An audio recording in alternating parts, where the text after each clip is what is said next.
Takže priatelia, aby to nebolo len o mne, tak chalani z workshopu tu rekonštruujú byt. Spomínal som to na Instagrame v mojich príbehoch.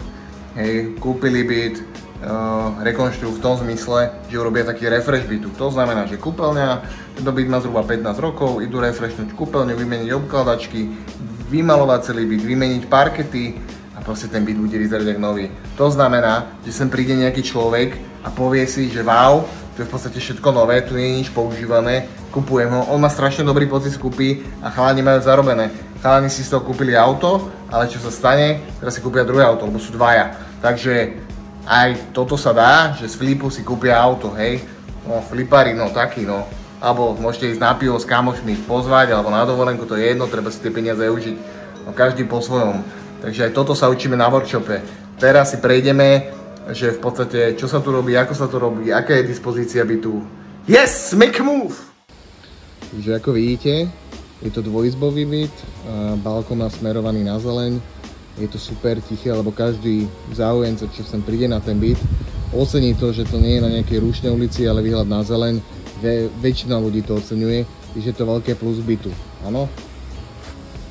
Ako som spomínal, chalani si tu vyložili nejaké veci, hej, budú meniť podlahu, vidíte, že parkety majú niečo za sebou, pekne vymalujú tu celý ten byt, hej, urobia tzv. Refresh bytu, hej, to znamená, že vymenia tu aj tú celú kúpeľňu prerábajú a čo robia?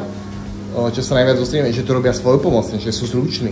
Nemáme žiadne skúsenosti so stavebnými prácami, ale majú na to talent.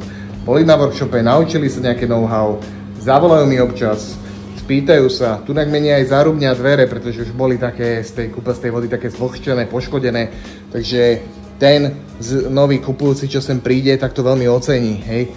Tunak sa už aj robia drobné elektroinštalačné práce, áno. Vymenia nejaké zásuvky, nejaké zástrčky, ktoré boli poškodené a navýšia hodnotu toho bytu zhruba o 15% a jednoducho rýchlo to flipnú. Takže aj takto sa dá prísť na workshop, zistiť nejaké cenné know-how a ešte aj ma kontaktovať, čo máme urobiť, ako máme urobiť, hej. Ale chalani sú šikovní, hej, stavané skrine, jednu tu nechávajú, jednu dokúpili. Takže dá sa všelijakými spôsobmi, hej, tých 15% typujte, že okolo 20 až 40 000 eur vedia zarobiť, hej. Z prvého flipu zarobili, to si kúpili auto, z druhého flipu neviem, čo s tým urobia, no, niektoré minú na ženy. Yes, make a move! Priatelia, som tu s tým účastníkom workshopu, len sa trocha hanbí ísť do kamery, ale nevadí, ja sa budem pýtať takto. Pracujete na to svojpomocne, chcem sa ťa spýtať, čo bola taká najväčšia výzva sa pustiť do rekonštrukcie tejto nehnuteľnosti? Tá nehnuteľnosť má svoje roky, ale ako tak bola zachovaná, tak človek sa úplne nie, že chcelo, tu celé zašpiniť. Neskutočná špina je, obíjate lepidlo, brusíte omietky, všetko je zašpinené, do nekonečna vysáhnete, všade je špina, takže toto bolo najväčšie taký ten blokátor odhodlania sa k tomu začať takúto väčšiu rekonštrukciu.